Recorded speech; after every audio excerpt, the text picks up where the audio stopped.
Welcome back. In this episode, I want to cover perspective issues in your photos and how to correct it. Now, if you imagine taking photos, and no doubt you've done this, you've taken photos of buildings or architecture from the ground and it's higher than you. Take the photo, the bottom looks wide. As you look up towards the top of the frame, top of the photo, the building, it narrows. It looks out of proportion, out of whack, doesn't look realistic, it looks stretched, or it just doesn't look like what your eye sees. The reason for that, I will cover that and how we can fix it. So the big question is this: how do smartphone photo enthusiasts like us become that creative and confident photographer we desire and deserve to be, creating those beautiful, impactful photos? This podcast will give you the answers. I'm Mike, and welcome to the Smartphone Photography Club. All right, I'm excited to get into this one because this is one that it's typical of a smartphone photo, as you see this all the time. And as opposed to mirrorless and SLR, it doesn't happen as much because of what we call the focal length of the lens. Now with a smartphone, most of them have what we call a wide angle lens. So typically they will take in the information and the same kind of perspective of what our eyes do. Now, I'm going to show you using one of my favorite apps, Snapseed. I'm going to show you a tool how to do that. So remember, if you're listening to this on the podcast, welcome. Please leave a review. That'd be amazing, and let me know that you have.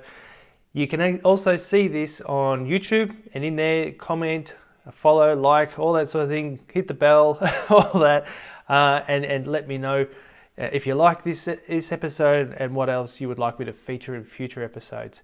So if you're looking at the YouTube, you will see that there, what I'm doing, but I'll do my best to explain this to you. So if you're on your drive or you're walking, welcome. Thank you for including me, and I'll do my best to explain this, because that's what I wanted with the podcast, is to be able to teach photography without being locked into a screen.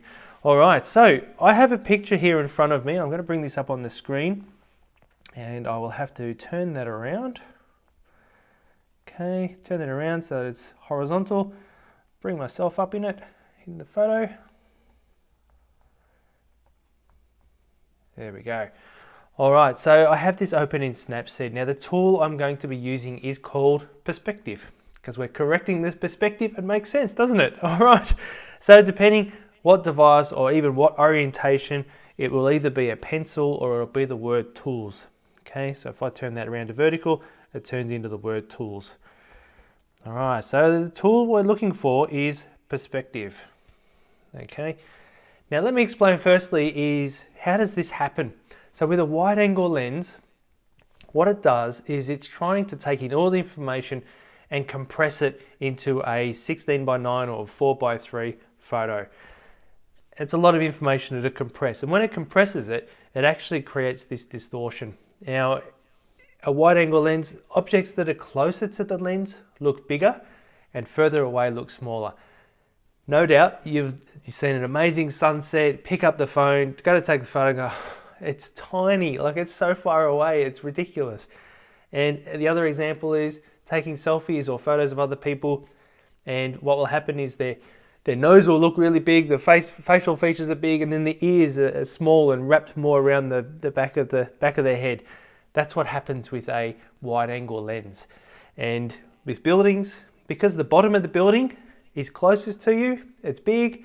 As you get towards the top of the building or the further towards the back of the building, it gets smaller, and you have that vanishing point happening. So that is what's happening. It's no fault of yours. It's typical of a smartphone.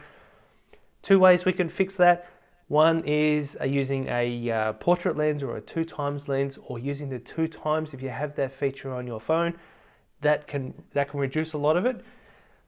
For that scenario where you're taking photos of people, that's fantastic because you bring the ears back, they look more realistic. With buildings, you're still going to have some effect of that proportion issues. So that's where we can go in and we can fix it in editing. Really simple, free app, Snapseed. I talk about it a lot. There are other options with Lightroom. If you have the subscription and you're paying the subscription, there's a geometry feature in there. Works brilliantly as well. But we're going to focus on the free app, Snapseed. Now I've opened this up, I've pressed tools, I've pressed perspective, and then down the bottom here in the center, you've got three options here: smart, white, and black.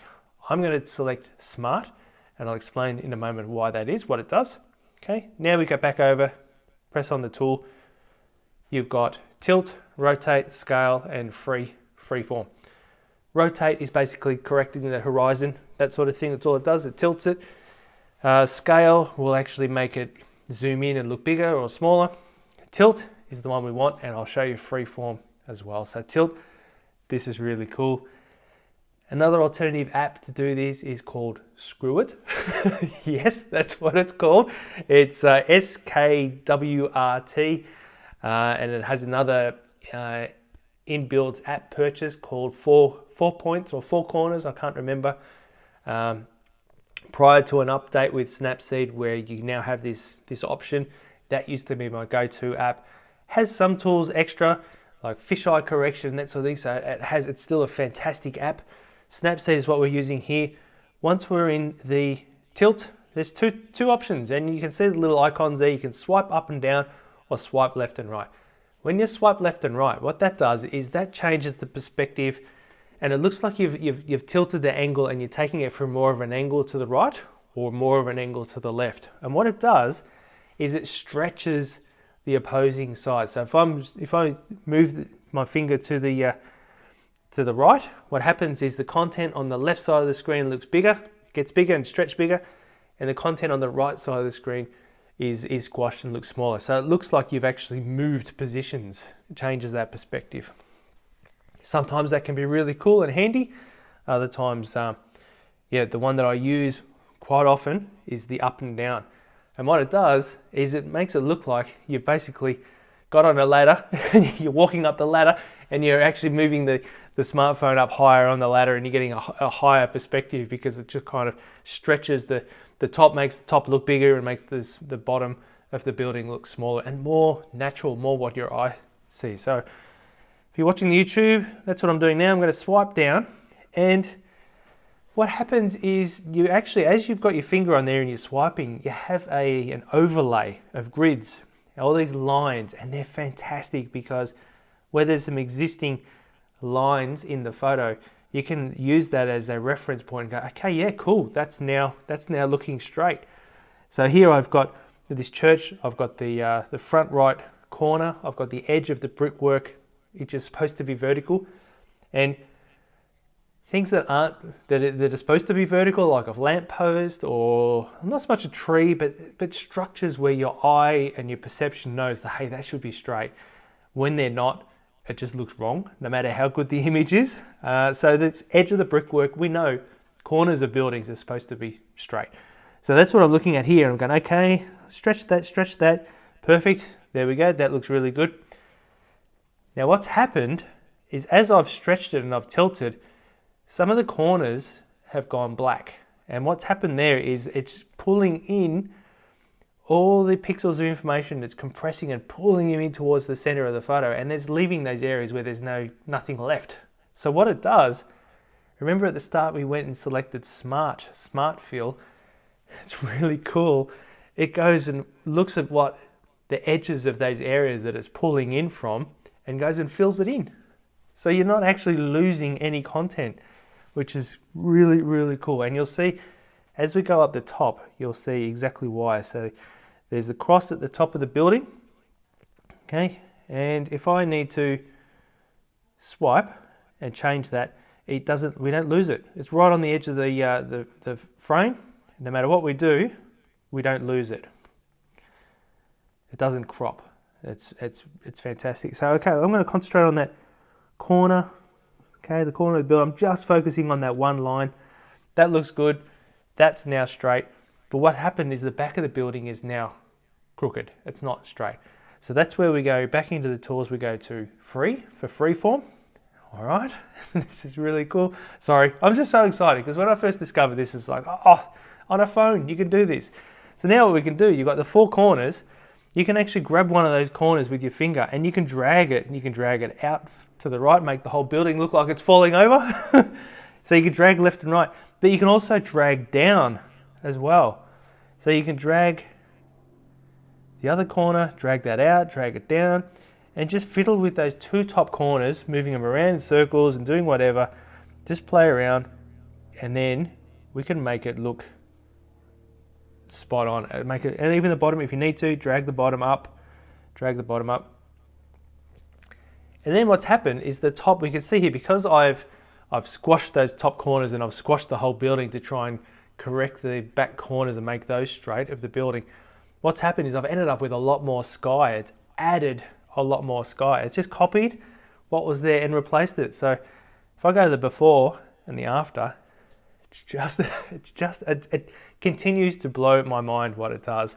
And now I can press tick and I can go to tools, crop, and I can crop that and crop it exactly how I want. And yeah, and now the building is completely straight. I hope you're as excited as me about that, because it's really amazing.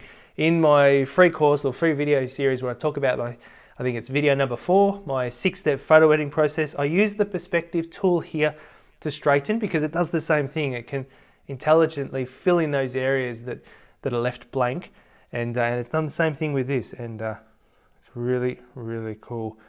Like I said, Lightroom has another one. If you're on the paid subscription, there's another app called Screwit, SKRWT. It's really handy as well. But inside Snapseed, this is more than enough. This now looks exactly how it was when I took that photo, and you've corrected that